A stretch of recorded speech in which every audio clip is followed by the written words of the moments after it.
എല്ലാവർക്കും നമസ്കാരം. ഇന്ന് സെപ്റ്റംബർ 18, 2024. ഇന്നത്തെ പ്രീ മാർക്കറ്റ് റിപ്പോർട്ടിലേക്ക് എല്ലാവർക്കും സ്വാഗതം. NSE നിഫ്റ്റി 50 രണ്ടാമത്തെ ദിവസം തുടർച്ചയായിട്ട് പോസിറ്റീവിലേക്കാണ് നീങ്ങിയത്. അനലിസ്റ്റിൻ്റെ അഭിപ്രായ പ്രകാരം 25,500 to 25,680 നിഫ്റ്റി ഇനി റെസിസ്റ്റൻസ് നേരിടാൻ പോകുന്നത്. അതേസമയം സപ്പോർട്ട് 25,350 to 25,300 ലെവലുകളിലായിരിക്കും. വരാൻ പോകുന്ന US ഫെഡറൽ റിസർവിൻ്റെ ഇൻട്രസ്റ്റ് റേറ്റ് റിവിഷൻ കാരണം മാർക്കറ്റ് പാർട്ടിസിപ്പൻസ് ഒരല്പം കോഷനിലാണെന്ന് തന്നെയാണ് നമ്മൾ മനസ്സിലാക്കേണ്ടത്. നമ്മൾ ഒരു റേറ്റ് കട്ട് എന്തായാലും പ്രതീക്ഷിക്കുന്നുണ്ട്. നല്ല റേറ്റ് കട്ട് ഉണ്ടാവുന്നതാണ് അന്നത്തെ ജാക്സൺ ഹോൾ പ്രസംഗത്തിൽ വെച്ചിട്ട് ജെറോം പൗൽ പറഞ്ഞിട്ടുള്ളത്. പിന്നെ FII DII ഡാറ്റ നോക്കുമ്പോൾ ക്യാഷ് മാർക്കറ്റിൽ ഫോറിൻ ഇൻവെസ്റ്റേഴ്സ് 482 കോടിക്ക് ബൈ ചെയ്തപ്പം ഡൊമസ്റ്റിക് ഇൻസ്റ്റിറ്റ്യൂഷൻ ഇൻവെസ്റ്റേഴ്സ് 875 കോടിക്ക് ബൈ ചെയ്തതായിട്ട് കാണാം. ഇൻഡെക്സ് ഫ്യൂച്ചേഴ്സിൽ പോസിറ്റീവാണ്. ഇൻഡെക്സ് ഓപ്ഷൻസിലും സ്റ്റോക്ക് ഫ്യൂച്ചേഴ്സിലും നെഗറ്റീവാണെന്നും കാണാം. ഇന്നത്തെ പ്രധാനപ്പെട്ട ന്യൂസുകൾ ഏതൊക്കെയാണെന്ന് നോക്കാം. സ്റ്റോക്കുകളുടെ പ്രധാനപ്പെട്ട ന്യൂസുകൾ ഏതൊക്കെയാണെന്ന് നോക്കാം.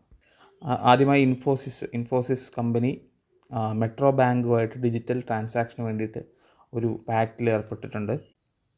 പിന്നീട് REC company renewable loan book 3 ലക്ഷം കോടിക്ക് മുകളിലാക്കാൻ വേണ്ടിയിട്ട് 2030 റിന്യൂവബിൾ ലോൺ ബുക്ക് 3 ലക്ഷം കോടിക്ക് മുകളിലാക്കാൻ വേണ്ടി ഒരു നോൺ ബൈൻഡിങ് ഫിനാൻഷ്യൽ കമ്മിറ്റ്മെൻറ്റ് എടുത്തിട്ടുണ്ട്.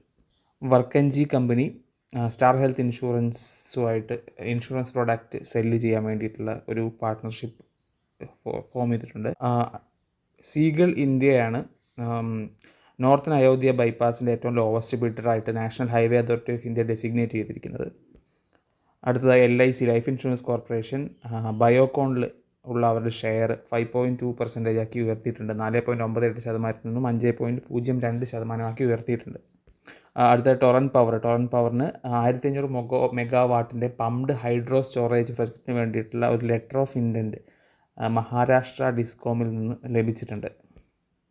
രത്നഇന്ത്യ എൻ്റർപ്രൈസസിൻ്റെ ആമായ Revolt Motors electric motorcycle RV1 84,990 രൂപയ്ക്ക് ഇൻട്രൊഡ്യൂസ് ചെയ്തിട്ടുണ്ട്. Mankind Pharma fund raising consider ചെയ്യുന്നുണ്ട് NCDകൾ വഴി. അത്രയുമാണ് സ്റ്റോക്ക് ന്യൂസ്.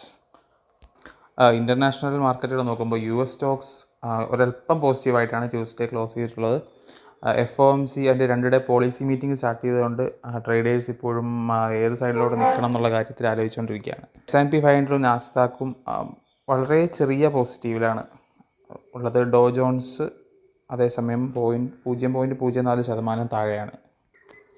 ഗിഫ്റ്റ് നിഫ്റ്റി വളരെ ഫ്ലാറ്റ് തന്നെയാണ്. 25 പോയിൻ്റ് വ്യത്യാസത്തിൽ 25,447 6:37 സമയത്ത് ട്രേഡ് ചെയ്തുകൊണ്ടിരുന്നത്. ADR നോക്കുമ്പോൾ ഇൻഫോസിസ് 0.95% ഡൗൺ ആണ്. ICICI ബാങ്ക് 0.03% ഡൗൺ ആണ്. HDFC ബാങ്കാണ് പ്ലസ് ആയിട്ടുള്ളത് 0.21%. വിപ്രോ 1.2% ഡൗൺ ആണ്. ഡോക്ടർ റെഡ്ഡീസ് ലാബ് 0.19% ഡൗൺ ആണ്. പിന്നെ പ്രധാനപ്പെട്ട ഒരു കാര്യമുള്ളത് ONGC, ഓയിൽ ഇന്ത്യ, വേദാന്ത, റിലയൻസ് ഇൻഡസ്ട്രീസ് ഇതൊക്കെ ഇന്ന് ഫോക്കസിലുണ്ടാവും. ഗവൺമെൻറ് വിൻഫോൾ ടാക്സ് 0% ആക്കിയിട്ടുണ്ട്. IPO ന്യൂസിലോട്ട് പോകുമ്പോൾ IPOയിൽ ഇന്ന് വെസ്റ്റേൺ കാരിയേഴ്സ്, ആർക്കേഡ് ഡെവലപ്പേഴ്സ്, നോർത്തേൺ ആർക്ക് ക്യാപിറ്റൽ ഇത് 3 ഓഫറിങ്ങിലുള്ളത്. ഇത് രണ്ടും ഇന്ന് ക്ലോസ് ചെയ്യാണ്. നോർത്തേൺ ആർക്ക് ക്യാപിറ്റലും വെസ്റ്റേൺ കാരിയേഴ്സ് ഇന്ന് ക്ലോസ് ചെയ്യാണ്. ആർക്കേഡ് ഡെവലപ്പേഴ്സ് 16% ഇപ്പോൾ തന്നെ സബ്സ്ക്രിപ്ഷൻ ആയിട്ടുണ്ട്. ഇത്രയുമാണ് പ്രധാനപ്പെട്ട ന്യൂസുകൾ. നിങ്ങൾക്കൊരു നല്ല ട്രേഡിംഗ് ദിവസം ആശംസിക്കുന്നു.